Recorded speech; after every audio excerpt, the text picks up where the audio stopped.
دوستو یہ کہانی ہے جادوئی چپل۔ احمد کی شرارتیں۔ ننھا احمد ایک شرارتی بچہ تھا۔ اسے کھیل کود کا بے حد شوق تھا، لیکن پڑھائی سے بالکل دل نہیں لگتا تھا۔ اسکول سے آتے ہی بستہ ایک طرف پھینکتا اور سیدھا باہر دوستوں کے ساتھ کھیلنے نکل جاتا۔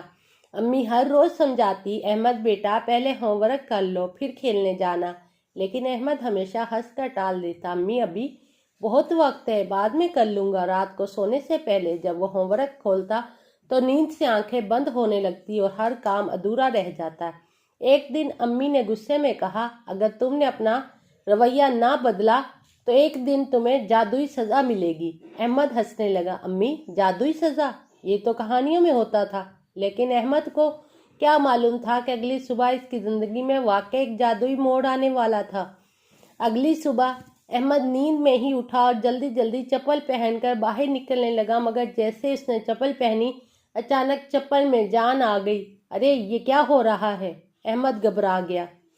چپل نے خود بخود حرکت کرنا شروع کر دی اور احمد کو بھگانے لگی۔ پہلے وہ گھر میں ادھر ادھر گھومتا رہا، پھر جیسے ہی دروازہ کھلا چپل نے احمد کو سڑک پر دوڑانا شروع کر دیا۔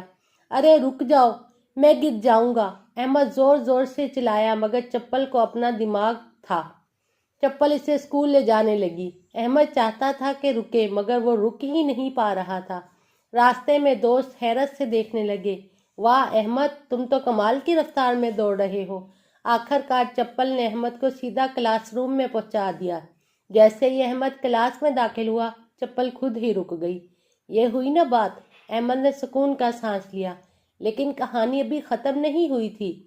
جیسے ہی ٹیچر نے کہا سب اپنا ہوم ورک نکالو، احمد گھبرا گیا۔ او نہیں، میں تو ہوم ورک کرنا بھول گیا۔ وہ سوچ ہی رہا تھا کہ اچانک اس کی جادوئی چپل پھر حرکت میں آ گئی۔ چپل نے احمد کی کاپی کھولی اور جادوئی طور پر اس میں ہوم ورک لکھنا شروع کر دیا۔ یہ کیسے ممکن ہے؟ احمد حیران رہ گیا۔ ٹیچر کاپی دیکھ کر بولے، بہت خوب احمد، آج تم نے بہت محنت کی ہے۔ احمد خوش ہو گیا، یہ چپل تو زبردست ہے، اب مجھے کبھی ہوم ورک نہیں کرنا پڑے گا۔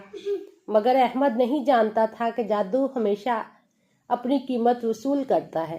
اگلے دن جب احمد نے چپل پہنی، وہ اسے سیدھا اسکول لے جانے کے بجائے کسی اور ہی طرف لے جانے لگی۔ احمد چیخا، ارے اسکول تو دوسری طرف ہے، مگر چپل نے کوئی جواب نہیں دیا اور اسے بازار کی طرف لے گئی، جہاں کئی بچے مزدوری کر رہے تھے، کچھ جوتے پالش کر رہے تھے، کچھ ہوٹل پر برتن دھو رہے تھے، کچھ سامان اٹھا رہے تھے۔ احمد نے ایک ننھے بچے کو دیکھا جو ٹھنڈی زمین پر ننگے پاؤں کھڑا کام کر رہا تھا۔ احمد نے حیرت سے پوچھا، تم اسکول کیوں نہیں جاتے؟ بچے نے افسردہ لہجے میں جواب دیا، میرے پاس اسکول جانے کے جوتے نہیں ہیں اور میرے ماں باپ کے پاس پیسے نہیں کہ میرے لیے نئے جوتے خرید سکیں۔ یہ سن کر احمد کا دل بھر آیا۔ اس نے اپنے چمچماتے جوتے دیکھے اور پھر اس بچے کی ننگے پاؤں کو، اگر یہ چپل میرے لیے جادوئی ہو سکتی ہے تو شاید یہ تمہارے لیے بھی کچھ کر سکے۔ احمد نے سوچا۔ اس نے اپنی جادوئی چپل اتار کر بچے کو دے دی۔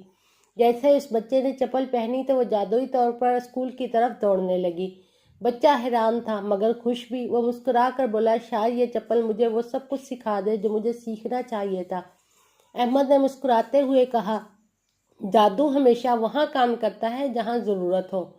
اور پھر احمد نے خود بھی محنت سے پڑھنے کی ٹھان لی، کیونکہ وہ جان چکا تھا کہ اصل جادو دوسروں کی مدد اور محنت میں چھپا ہے۔ اس کہانی سے ہمیں یہ سبق ملتا ہے کہ محنت کرنے کا درس، جادوئی چیزوں پر بھروسہ کرنے کے بجائے اپنی محنت پر یقین رکھنا چاہیے۔ دوسروں کی مدد، جو چیز ہمارے لیے عام ہو، وہ کسی اور کی دنیا بدل سکتی ہے۔ تعلیم کی اہمیت، علم حاصل کرنا سب کے لیے ضروری ہے۔